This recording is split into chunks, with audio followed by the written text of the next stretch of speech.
What's up, guys? Tom Ludemoser with 3 Wide here, and today is the day after Talladega. I wanted to hold off for doing this video for a very specific reason, and that's the Bubba Wallace thing. So obviously, before we get deep into the video, I want to thank everybody who subscribed, everybody who has considered subscribing, and everybody who does give the thumbs up and supports either my Facebook, Instagram, or YouTube, of course. But also, before we get too much deeper into the video, I want to address the elephant in the room, and that was the noose incident on over Bubba Wallace's car in the garage area. So it has been closing in on 48 hours since that was found. NASCAR responded, I think, perfectly with their response, and brought the FBI in as well to investigate a hate crime that is a felony hate crime. But as of now, as of about an hour ago, on the day after the Talladega race, they found there was no hate crime involved, that it was just the pull string to close the garage door was tied up to have like a grip, a handle on it, and it just looked like a noose. It was not actually a noose. It was a, albeit justified, overreaction. Very justified to have that overreaction, especially with everything that's going on today, but nonetheless an overreaction on something that has been there since, according to the FBI, using actual NASCAR documents, actual NASCAR photographs from fans, I'm sure, and many other things. It's been there since at least 2019, October 2019 at the bare minimum, and it has nothing to do with the car that was randomly placed there within the last week. So NASCAR and the FBI have come out and said that there was no hate crime involved, no anti Bubba Wallace, nothing like that. So now that that's out of the way, let's get to the race. And I gotta say, hands down, by far the best Talladega race I've ever watched. Extremely entertaining, from the wave of the green flag till the wave of the checkered flag. Obviously, rain delayed, the fourth super speedway race to be rain delayed in a row. Let's just start planning the races one day and then subconsciously plan on doing them the next day. Maybe that'll mess up Mother Nature. But nonetheless, Ryan Blaney, winner, hands down, killed it. But, you know, in a show of solidarity with Bubba Wallace, everybody in the racing community, everybody in NASCAR, lots of hugs going around pre-race. They actually pushed his car from 24th, I believe was his starting spot, up to the front, to the end of pit road. And that was led by reigning Cup champion Kyle Busch. All the drivers, all the crew, everybody pushed him. You get that famous Twitter photograph of Bubba with the selfie with everybody behind him. Somebody went out there and did not a good looking, but nonetheless a sudden painting of the grass, hashtag I stand with Bubba. I do stand with Bubba. If there is something legitimately racist going on, it needs to end, and it needs to end quickly and severely. So anyways, to the race, one of the things also about the pre-race was something I thought was great. You had Brad Keselowski standing there holding up his checkered flag, his winner flag, so to speak, while they did the national anthem. That was really cool at the end of the pit road. But so Truex, Hamlin, Kyle Busch started your top three. Logano ended up getting the lead, leading to the competition caution, and this would set the tone for the entire race, not necessarily per driver, but for the race team. Penske 1, 2, 3.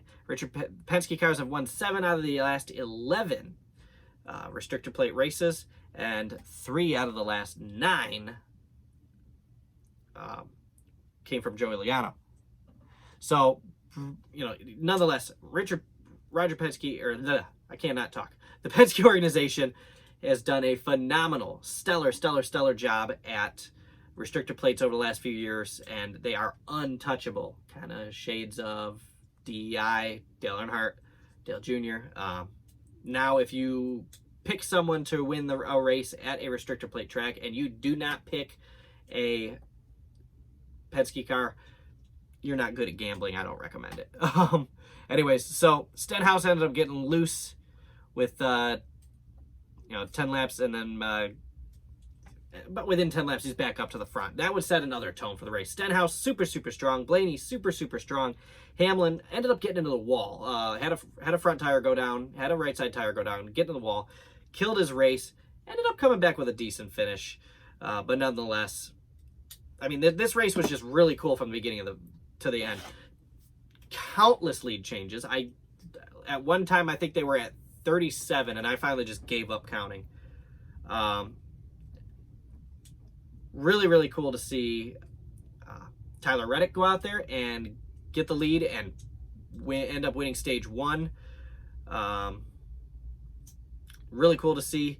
So you got John Hunter Nemechek going around, end up bringing out a caution, end up being the first caution for damage for a car on-track incident during the entire race.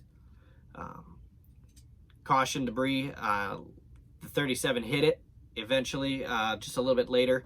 Actually, surprisingly, there weren't a bunch of cars all beat up, so what that metal was beyond me.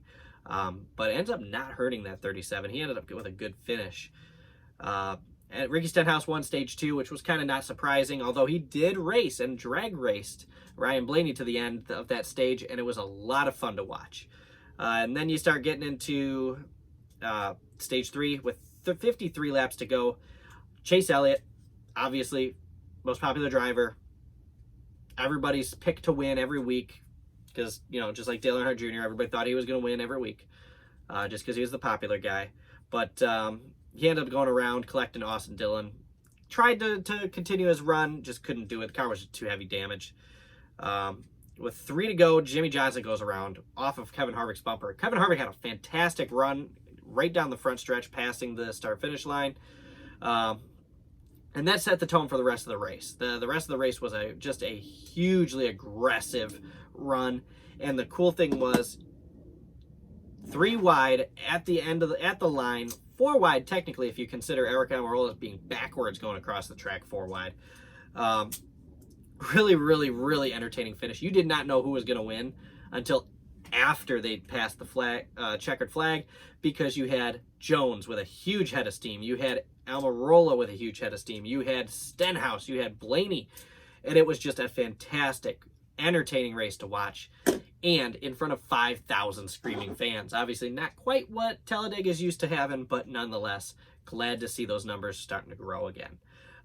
Really cool. Ryan Blaney, as I said, ended up winning. Stenhouse pulls second. Almirola third, backwards, might I add. Sliding backwards across the track, across the line.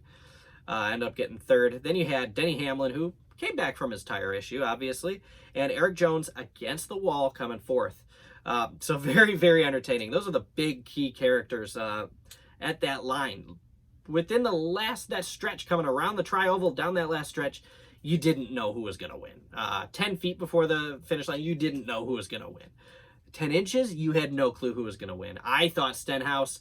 You heard Gordon kind of yell Stenhouse, and then they go to the cars kind of spinning on the track, continuing to go, and then they finally, NASCAR called it. It was Ryan Blaney with another 2 in a row, might I add. Talladega wins. Photo finish. So really, really cool race. Lots of storylines all throughout the. Damn, you could get write an entire book about everything that happened just in that last lap. Going down the backstretch, you had a huge wreck. I know I did see a lot of people going on Facebook saying, there goes the checkered flag. Where's the yellow? Nobody. They didn't call the yellow because that was far enough into the track that by the time the cars got to that place after the end of the race, they would have been safely slowed down. So I commend NASCAR for letting them run to the finish. Fantastic race. Did this video a little different. I didn't read you each and every little point. I didn't want to do that today. I wanted to do something a little different. Hopefully you like this format a little better. Let me know what you prefer. Do you want to know the bit by bit by bit, or do you want to get something a little more summarized like this? Please let me know in the comments below. And as always, thank you all for watching. You have a great rest of your day, and congratulations to Ryan Blaney. Bubba Wallace finishing 14th, might I add, after he ran out of gas there. So have a great rest of your day, guys. Thanks for watching.